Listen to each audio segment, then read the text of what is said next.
sebuah keluarga yang menjadi sorotan dunia setelah dipublikasikan dalam film dokumenter independen Mark Laita. Keluarga ini dikenal karena praktik perkawinan sedarah secara turun-temurun yang menyebabkan banyak anggota keluarganya mengalami kelainan genetik serta keterbatasan fisik dan mental. Keluarga ini adalah keluarga Whittaker yang tinggal di Amerika Serikat. Hari ini kita akan membahas tentang betapa mengerikannya perkawinan sedarah dan keluarga Whittaker ini.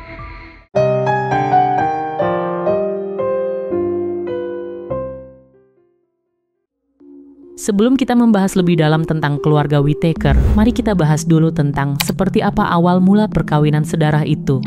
Perkawinan sedarah atau incest telah tercatat dalam berbagai peradaban sepanjang sejarah manusia. Meskipun kini dianggap tabu dan dilarang di banyak budaya, praktik ini pernah diterima dan bahkan dianggap penting dalam konteks sosial, politik, dan religius tertentu.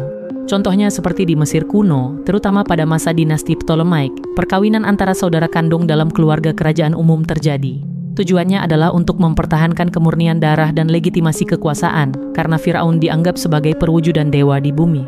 Contohnya, Cleopatra VII menikahi dua saudara laki-lakinya secara berturut-turut untuk memperkuat klaimnya atas takhta.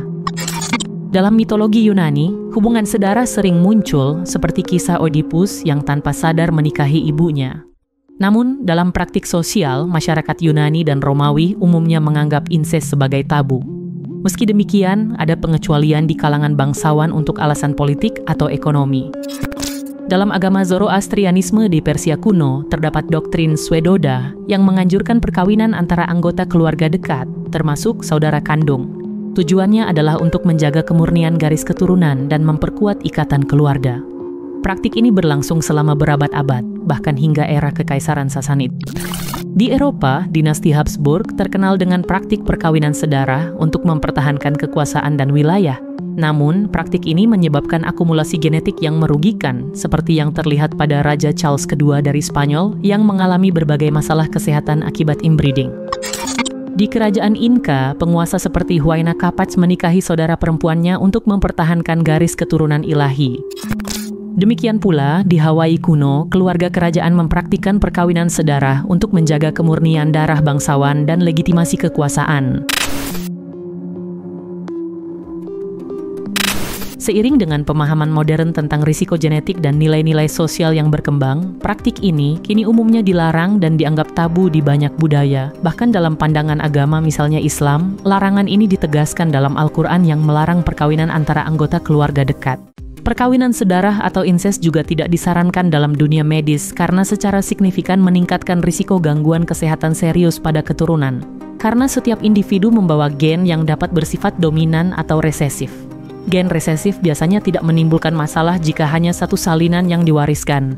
Namun, jika kedua orang tua yang memiliki hubungan darah dekat seperti sepupu atau saudara kandung dan membawa gen resesif yang sama, kemungkinan anak mewarisi dua salinan gen tersebut meningkat. Hal ini dapat menyebabkan munculnya penyakit genetik serius seperti anemia sel sabit, fibrosis kistik, atau talasemia.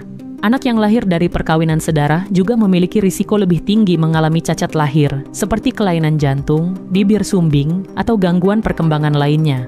Selain itu, risiko kematian bayi saat lahir atau dalam minggu-minggu pertama kehidupan juga meningkat. Di banyak negara, perkawinan sedarah dilarang oleh hukum karena alasan medis dan sosial. Di Indonesia, perkawinan sedarah dilarang oleh pemerintah. Hal ini diatur dalam Undang-Undang Nomor 1 Tahun 1974 tentang perkawinan sebagaimana telah diubah dengan Undang-Undang Nomor 16 Tahun 2019. Dalam pasal 8U, perkawinan secara tegas melarang perkawinan antara orang-orang yang memiliki hubungan darah dalam garis keturunan lurus ke atas maupun ke bawah, serta dalam garis keturunan menyamping seperti saudara kandung, saudara orang tua, dan saudara kakek nenek.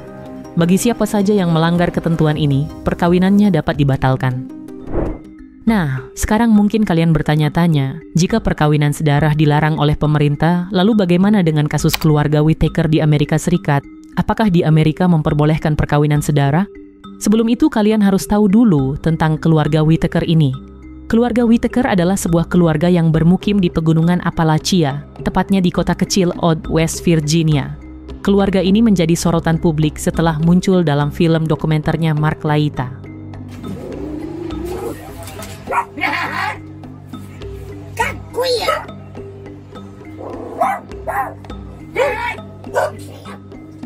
So what are your names?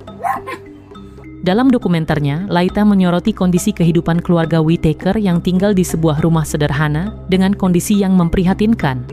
Mark Laita pertama kali bertemu dengan keluarga Whittaker pada tahun 2004. Namun perhatian publik terhadap keluarga ini meningkat signifikan setelah Mark Laita merilis sebuah video dokumenter berdurasi 12 menit di channel YouTube-nya pada tahun 2020. Video tersebut menampilkan wawancara dengan anggota keluarga seperti Betty, Lorraine, dan Ray Whittaker, serta menggambarkan kondisi kehidupan mereka di daerah terpencil tersebut. Dokumenter ini dengan cepat menjadi viral dan hingga kini telah ditonton jutaan kali dari seluruh dunia. Dari video ini juga memicu diskusi luas mengenai isu-isu seperti isolasi sosial, kemiskinan, dan dampak dari perkawinan sedara. Asal-usul perkawinan sedara keluarga Whittaker bermula dari seorang kembar identik bernama Henry Whittaker dan John Whittaker, yang merupakan anak dari pasangan Thomas Whittaker dan Eliza Whittaker. Kemudian salah satu anak mereka, yaitu John, menikah dengan sepupu pertamanya yang bernama Ada Riggs. Pasangan John dan Ada memiliki 9 anak, termasuk putri mereka yang bernama Gracie. Gracie kemudian melanjutkan tradisi keluarganya, yaitu menikah dengan sepupu ganda atau double first cousin yang juga bernama John Whittaker. John ini merupakan anak dari pasangan Sarah dan Henry Whittaker. Perkawinan antar sepupu ganda inilah yang menghasilkan 15 anak, dan banyak diantaranya mewarisi kelainan genetik serius. Garis keturunan ini yang kemudian diangkat dalam sebuah film dokumenter. Anggota keluarga Whittaker menjalani kehidupan yang sangat sederhana dan komunal. Mereka tinggal bersama dalam satu rumah tua warisan keluarga yang telah dihuni berpuluh-puluh tahun oleh beberapa generasi. Rumahnya sangat sederhana dan tanpa banyak perabot modern atau listrik memadai. Pakaian dan kebutuhan hidup lain juga sangat minim. Selain itu, sejumlah anggota keluarga juga memiliki keterbatasan komunikasi. Misalnya Ray Whittaker, ia tidak bisa berbicara secara verbal dan hanya berkomunikasi lewat suara dan isyarat. Timmy Whittaker juga mengalami kesulitan bicara dan tampak bingung dalam video dokumenter tersebut. Sebaliknya, anggota lain seperti Betty Whittaker mampu berkomunikasi dengan baik di antara yang lainnya dan sering menjelaskan latar belakang keluarga. Namun, untuk beberapa anggota lain, misalnya seperti Lorraine, dia bisa berbicara meski dengan keterbatasan. Hal ini menunjukkan adanya variasi kemampuan kognitif di antara mereka. Keluarga ini hidup dalam kemiskinan ekstrim dengan sumber penghasilan yang amat terbatas. Pendidikan formal hampir tidak terjangkau, sebagian besar dari mereka tidak bersekolah, sehingga pengetahuan mereka sangat terbatas. Begitu pula dengan layanan kesehatan yang jarang mereka peroleh. Banyak anggota keluarga ini yang tinggal bersama dan saling merawat. Misalnya, pada masa lalu, Larry Whittaker disebut paling aktif membantu mengurus keluarga.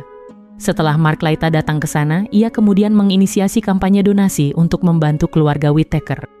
Menurut laporan, hingga 2022 terkumpul hampir $50.000 dari target $75.000 untuk perbaikan rumah dan kebutuhan dasar. Hasilnya, kini mereka memiliki kulkas, televisi, tempat tidur baru, dan lain-lainnya berkat bantuan tersebut. Selain itu, Mark Laita juga mengajak keluarga ini berbelanja, jalan-jalan, dan merayakan Natal bersama. Sekarang kita kembali pada pertanyaan awal. Apakah di Amerika memperbolehkan perkawinan sedara? Di Amerika Serikat, hukum mengenai perkawinan sedara atau incest bervariasi antar negara bagian. Secara umum, sebagian besar negara bagian melarang perkawinan antara kerabat dekat, seperti antara orang tua dan anak, saudara kandung, serta paman bibi dengan keponakan. Namun, pernikahan antara sepupu pertama atau first cousins diperbolehkan di beberapa negara bagian, sementara di negara bagian lain dilarang. Di negara bagian West Virginia, tempat tinggal keluarga Whittaker, secara hukum melarang hubungan seksual antara individu yang memiliki hubungan darah dekat, misalnya antara orang tua dan anak, kakek atau nenek dengan cucu, saudara kandung penuh maupun saudara tiri yang seibu ataupun sebapak, dan paman atau bibi dengan keponakan. Namun mereka tidak melarang pernikahan antara sepupu atau antara saudara tiri jika tidak ada hubungan darah. Bagi siapapun yang melanggar terhadap hukum ini, dianggap sebagai tindak pidana incest dan dapat dikenai hukuman penjara antara 5 hingga 15 tahun serta denda antara $500 hingga $5.000. Sekian pembahasan kita kali ini tentang perkawinan sedarah atau incest. Jika terdapat kesalahan, kami mohon maaf dan bisa dikoreksi di kolom komentar. Sampai jumpa di video berikutnya.